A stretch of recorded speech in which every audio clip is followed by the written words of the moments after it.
Personnellement, dans un des posts que je fais régulièrement sur Facebook, je crois, j'ai dit que la chose la plus importante, ce n'est pas ce qu'on dit sur les réseaux, c'est ce qu'on ne dit pas sur les réseaux. Et quand on veut négocier, on ne dit pas qu'on va négocier. On attend que ça ait pris une certaine dimension avant de rendre ça public. Par conséquent, je l'ai lancé un peu comme, disons, une démarche normale de gestion d'un pays. Et non de se mettre sur les radios, de ridiculiser le pays concerné, etc. Ça ne sert absolument à rien. Donc, que des gens voulu, j'ai l'impression qu'il y a une conjonction d'intérêts.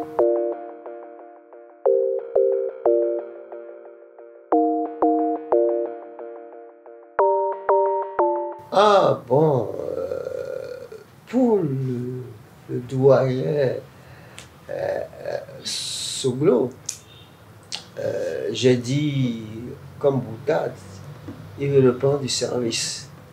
On l'a trop ignoré. Il veut faire quelque chose en endossant la tunique d'ancien président du collège des anciens présidents africains, et qui n'est pas n'importe qui. Bon, je pensais que ça là, il voulait jouer un rôle. Yaya Boni, ça m'a un peu surpris, parce que je ne faisais pas très bien l'analyse complète des choses. C'est après coup que je me suis dit, ah tiens, qu'est-ce qui peut avoir incité Yaya Boni à faire ça? Parce que dans aucune de cette tournée et cette déclaration publique, on a vu venir cette idée. Et dans la démarche de son parti, on n'a jamais vu venir cette idée. Alors pourquoi brutalement? J'ai une explication. J'ai une explication. Il me semble que c'est sous lui que le fils de Kérékou a tout fait pour que le pipeline passe par le Bénin. Alors que ça revenait plus cher que de passer par le Tchad. Pourquoi? Quel intérêt le Niger avait à faire ça? Quel intérêt le Niger avait-il à revenir au Bénin alors qu'ils avaient déjà fait une autre fois? Il faut le savoir. Est-ce des intérêts dans le port de Cotonou? Ou est-ce des intérêts même dans l'exploitation du pétrole? Étant donné que le chef d'État, ils ont l'habitude de passer en dessous et de prendre, disons, des actions dans tout ça, à l'insu de tout le monde, parce que personne, surtout pas nos journalistes enquêteurs, pour savoir qu'est-ce qu'il y a en dessous. Quelles sont les alliances financières, quels sont les cartels qui sont en jeu. Je n'ai jamais vu d'ailleurs des Béninois faire cette enquête-là, c'est les autres qui le font. Mais c'est une question importante pour savoir d'où vient la fumée. Il y a un feu quelque part. Voilà, c'est ce que j'ai pensé et je suis presque convaincu, à tort peut-être, parce que qu'il y a l'ancien président. Là, il a peut-être des intérêts là-dedans. Ça ne m'étonnerait pas. Ça expliquerait la manière dont la chose est venue. Pas du tout politique. Pas les partis politiques. Pas une suggestion soi-même pour mettre en valeur cet après. C'est un problème. Et dans ma réaction, j'ai dit, mais j'ai même dit, il se peut qu'ils aient rencontré le président. Et que ça, ils ne pouvaient pas dire quelle mission ils avaient. Mais ils auraient dit, nous avons rencontré le président, on a échangé un peu, nous lui avons dit ce que nous allons aller faire, et il ne s'est pas opposé. Ça suffit, pour qu'on sache qu'ils ne vont pas comme ça en l'air. Mais ils ont rencontré le président. Mais ils n'ont pas rendu public. Ça, là, c'est pas honnête par rapport à la population, à ceux qui les ont écoutés. C'est pas honnête.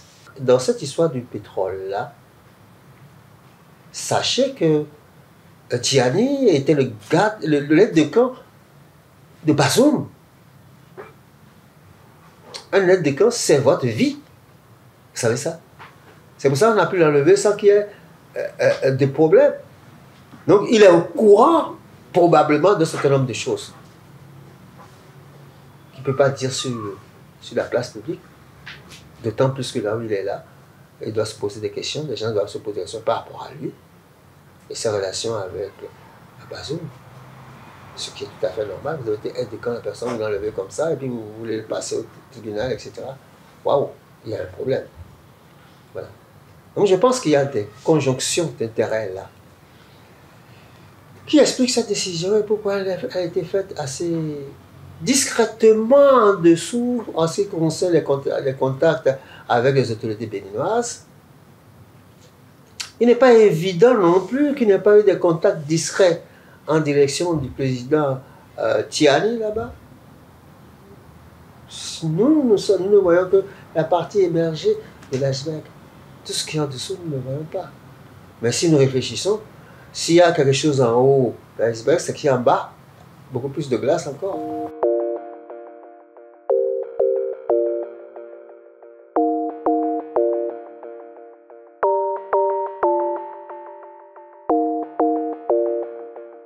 D'abord, il faut s'assurer que Adambi a dit la vérité.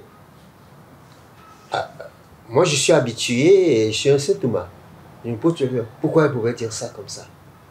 Et il n'a pas dit qu'il a parlé à qui que ce soit de l'équipe dirigeante du Niger. Ce serait grave. S'il y avait des relents de ça.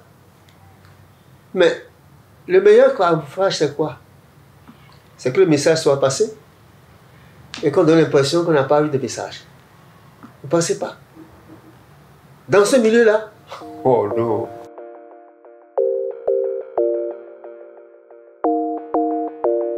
Donc pour moi, tout ça, c'est une mise en scène. Ce qui m'étonnerait, c'est qu'il n'y ait pas d'intérêt là-dedans. Pour moi, il y a un intérêt, évident.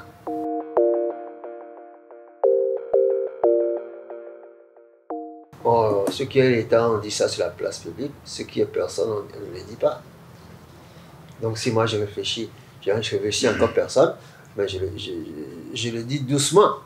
Voyez-vous, avec quelle voix je vous le dis, comme si je pouvais cacher quand vous allez mettre ça sur les ondes. En fait, ce que je pense profondément, c'est que on a les jeux à droite ou à gauche, en haut ou ici. C'est pareil qu'avec les accusations qu'on porte contre Bazoum. Son aide de camp soit une dame. C'est pas pensable. C'est pas pensable. C'est pas logique, c'est illogique. Ce qui est illogique devant l'homme cache toujours des choses. Il faut percer ça.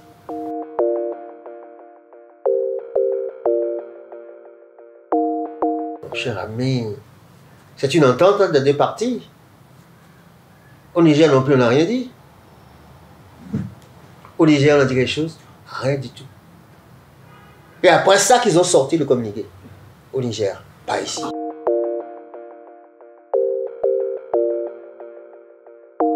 Mais je vais vous expliquer. Je suis en train de vous dire qu'il y a un deal entre les deux parties. À cause d'intérêts que je pense être personnel. Je pense, hein, je ne peux pas l'affirmer. Hein, je ne peux pas l'affirmer, mais quand on a des intérêts personnels particuliers, c'est comme ça qu'on agit. Personne qu'on agit. Il est possible que la tension soit le résultat du désaccord sur le partage des revenus. Il est possible. Il ne faut pas exclure ça. Si l'aide de camp de l'autre connaissait le dessous, comment va-t-il permettre que lui va signer les choses et l'autre... Ah non, c'est lui le chef maintenant. Donc moi, je n'exclus rien. Je ne privilégie rien, mais je privilégie la logique. Ce qui est logique pour moi cache quelque chose. Et je cherche toujours ce que ça peut cacher. Et je mets en exergue. Je ramène à la surface ce que ça peut cacher. Ça peut être faux. Ça peut être vrai. Mais c'est au moins logique. C'est comme ça que je vois ça. Donc, ce n'est pas par hasard que les autres n'ont pas sorti ça en l'air. Ça, c'est une entente. Et avant d'arriver, Soglo, hier, est-ce qu'ils ont dit qu'ils ont signé un document commun? Alors, voyez-vous? Voyez-vous? Alors qu'ils ont signé un document commun. Donc, la volonté de cacher des choses essentielles n'est pas saine, à mon avis. En tout cas, on est comme un esprit critique comme moi qui cherche toujours à savoir, mais qu'est-ce qui n'est pas dit ou qu'est-ce qui est derrière ce qu'on a dit? Parce que c'est comme ça qu'on connaît. Si vous ingurgitez comme ça, là, et que vous répétez là, vous serez comme l'autre parlement. Non, il faut chercher à voir plus loin.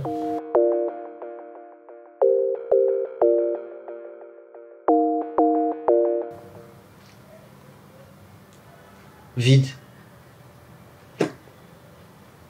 Vide.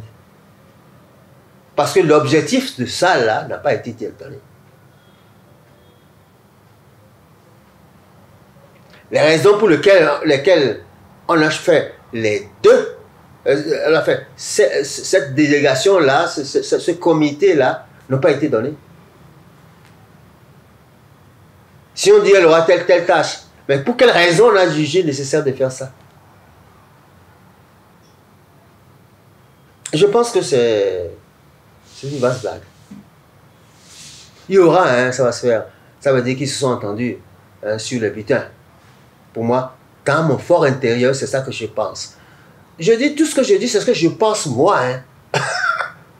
Est-ce vrai? Est-ce faux? Mais je ne veux pas m'embarquer dans le flou. Parce que pour moi, j'avais fait des suggestions de ce genre.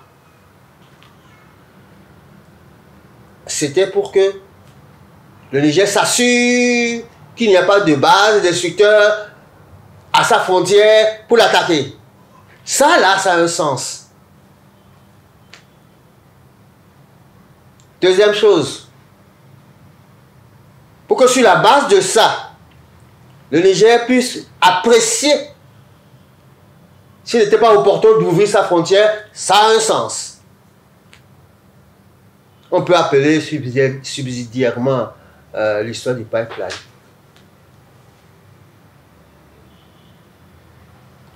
Parce qu'il a suffi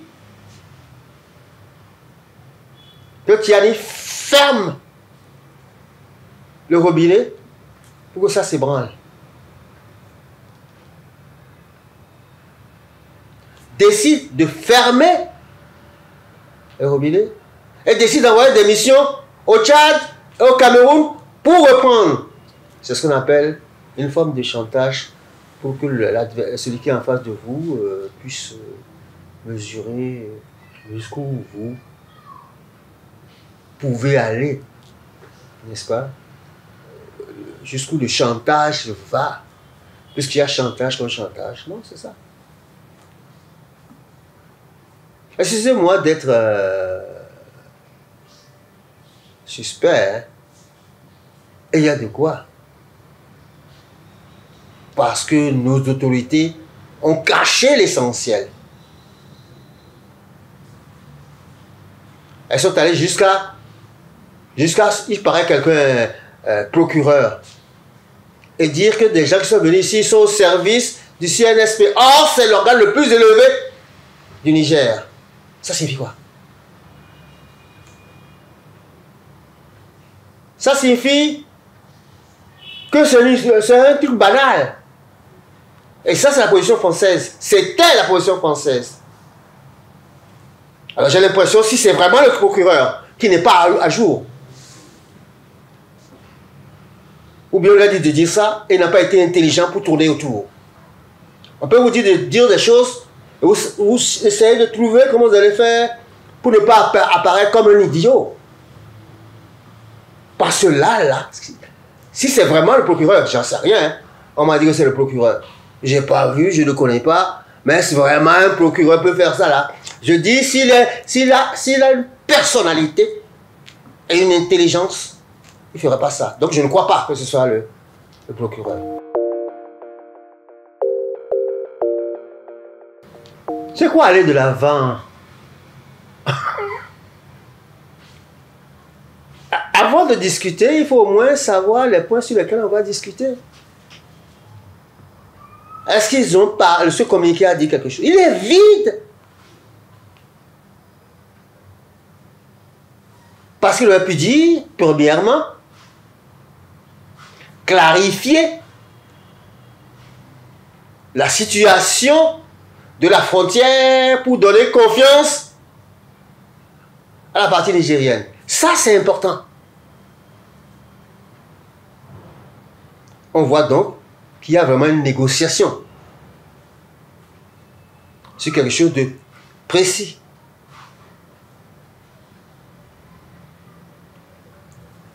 Rediscuter du passage du pétrole nigérien. Ça aussi, c'est concret. Et toute autre question connexe.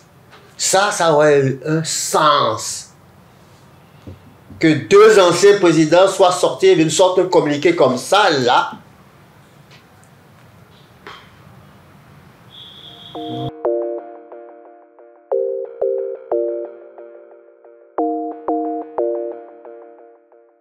Pourquoi voulez-vous vous inquiéter du silence de la marina? Ils vous ont dit qu'ils ont envoyé l'argent. Est-ce que vous n'avez pas constaté qu'on n'a pas contesté ça? On ne leur a pas dit pourquoi vous êtes partis? Vous croyez qu'on peut aller comme ça, là, et venir dire à Talon ce qu'on veut, comme ça? Et engager le Bénin parti, ceci parti, sans avoir consulté son chef d'État? Le chef de notre pays, on va aller faire des propositions sur un truc, comme si on était au-dessus du chef. Vous pensez que notre président, il a l'humilité de se piller derrière ces vieux-là, comme il les appelle? Ah ben non, non, monsieur le journaliste, non, non, c'est à moi que vous allez dire ça? Non, allez dire aux autres là. Moi, je ne veux pas prendre des choses comme ça. L'orgueil de notre chef d'État qui veut raser tout ce qui est de l'indépendance. J'attends qu'il rase maintenant le palais du gouverneur. C'est le dernier qui reste. Peut-être qu'il va raser le ministère Béanzin, hein? Ou Tofa, ou lycée Koulibaly, ou le coup normal, parce qu'on appelle ça CEG de... Peut-être, j'en sais rien. Puisque rien n'a été fait. Et que les cadres qui l'entourent là sont sortis de nulle part. Non, mais bon, allons-y. Allons-y. Et c'est comme ça que nos anciens présidents sont dans le secret. Je ne sais pas pourquoi. Mais je considère qu'ils nous prennent un peu pour des demeurés, quoi. Il ne veut pas utiliser un mot plus fort. Des gens qui ne sont pas capables de réfléchir pour dire, mais pourquoi ils ont fait ça? Pourquoi ils ont dit ceci? Pourquoi ils peuvent partir sans même dire nous avons envoyé un courrier au chef de l'État ou nous avons fait dire au chef de l'État. Ça là, c'était le minimum qu'il fallait faire avant de partir. Trouver une manière de laisser penser qu'on ne va pas comme ça là, comme des Don Quichotte ou bien des oraux, aller négocier, non. Non. Voilà mon sentiment profond par rapport à ça. Et je n'ai pas voulu... Là, j'ai dépassé un peu ce que je fais. Je n'avais jamais parlé du Niger. De ce que le Niger dit. Ce que le Niger fait, ça regarde le Niger. Maintenant, ils signent un truc. Si c'est eux qui ont signé, je pense que c'est vrai. Qui implique une parité avec le Bénin. Alors là, c'est fini. Parce que, voyez-vous, Soglo et Yahi sont des officiels. Ceux qui ont signé de l'autre côté, ce pas des officiels.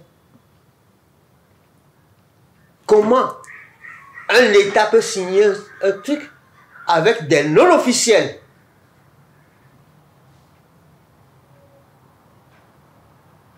Qui n'ont pas été envoyés officiellement. Qui n'auraient pas été envoyés officiellement. Comment des officiels peuvent signer ça? Ceux qui sont frileux pour leur souveraineté. Comment ils peuvent faire ça? Laissez-moi, voyez-vous, c'est trop sale, n'est-ce pas, la gestion des affaires aujourd'hui, au plan africain.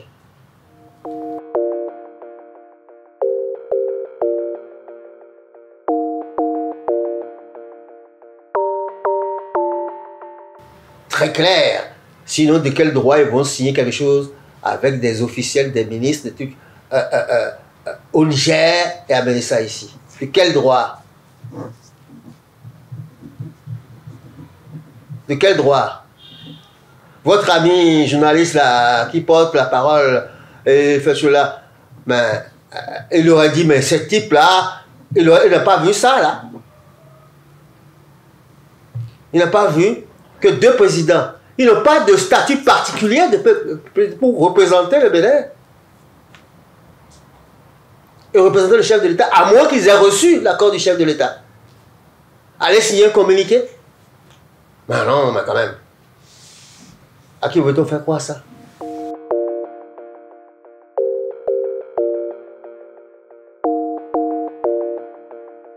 Et il y a deux choses différentes. Il y a la bourde de notre pays qui veut attaquer notre pays sous prétexte que c'est le fumeux CEDEAO là qui aurait pris la décision. Démembrer.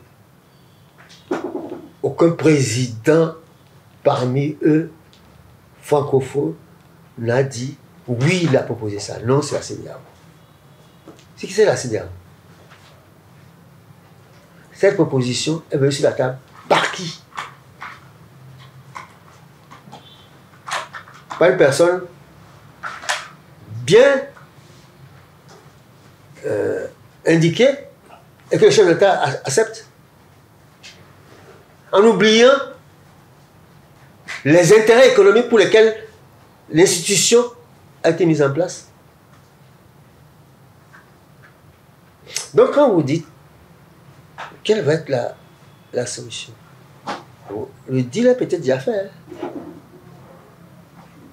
C'est un deal dont on ne parlera pas.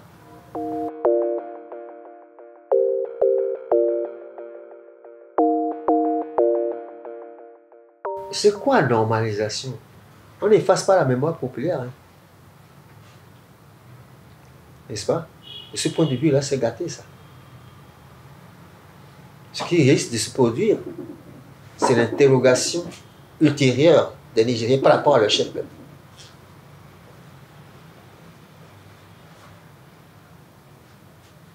Bon, ça c'est la façon dont les choses sont passées là. On a l'impression qu'il y a menace d'un côté, menace de l'autre. Chacun fait son chantage. Quand on fait chantage, il faut arrêter à un moment donné. C'est peut-être sur la voie d'arrêter le chantage. Vous savez, j'ai écrit un truc, j'ai dit, je ne sais pas, hein, je ne sais pas si vous l'avez lu. J'ai dit, je vais vous lire ça. Voilà, une première gifle, on fanfaronne. Pauvre Bénin, tu ne méritais pas ça. Puis une seconde raclée, pardon, c'est trop fort. Surtout pas une autre encore. ne tenez pas compte de Moagidi. Nous vous en prions. Nous envisageons d'arrêter ce jeu. C'est sincère, croyez-nous. Je l'ai fait depuis, avant d'entendre que les gens m'ont parti. Pourquoi j'ai fait ça? Vous pensez que... Voilà ce que j'ai écrit. Et que j'ai mis. J'ai ajouté un commentaire, hein. Demandé, car nous aimons notre pays et notre ADN négroïde, ainsi que notre patronyme authentiquement africain. Ça, c'est la chute.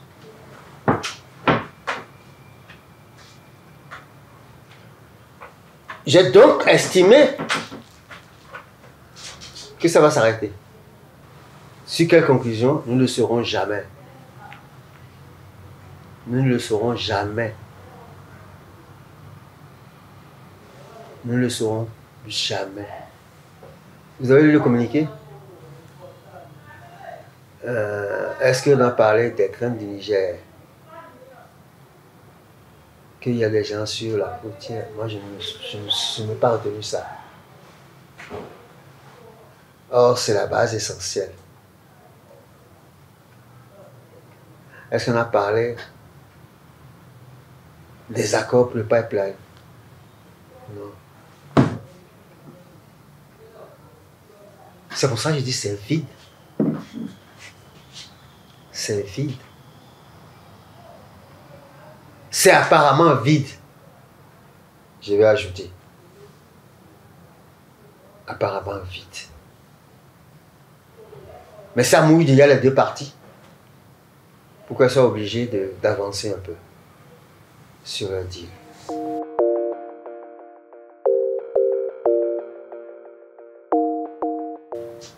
Ma conclusion, c'est qu'on joue avec le Bénin. Le chef d'État joue avec le pays. Il joue pour des intérêts personnels.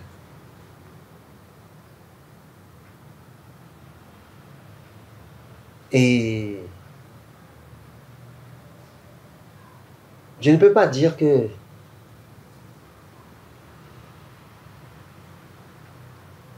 je ne suis pas gêné. Et frustré.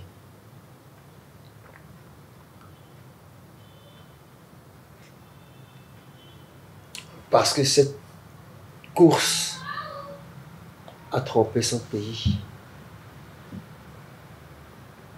Ce que j'ai l'impression que j'ai, hein, pour des intérêts personnels. Que ce soit en haut ou en bas de la frontière Niger, ça me paraît extraordinaire. On dit Bazoum président et que celui à qui il a succédé est contre lui. On dit ici Baptiste Talon président et celui à qui il a succédé est contre lui. Bon, allez savoir. Allez savoir les limites de ces ressemblances-là. Qu'est-ce que je peux faire, moi? C'est de rendre public ma réflexion, tortueuse si on veut, sur chaque phénomène qui paraît bizarre et pour lequel on organise des débats foireux. Non, franchement, il faut avoir vécu et avoir un minimum de mémoire pour comprendre des choses. Et le drame de notre pays, c'est que avant, les professeurs transmettaient la mémoire au moins parce qu'ils étaient agités et ils se sentaient assez libres d'expression. Maintenant, peut-être qu'ils n'ont pas la mémoire. Peut-être qu'ils l'ont. Non. Je ne m'emballerai pas moi.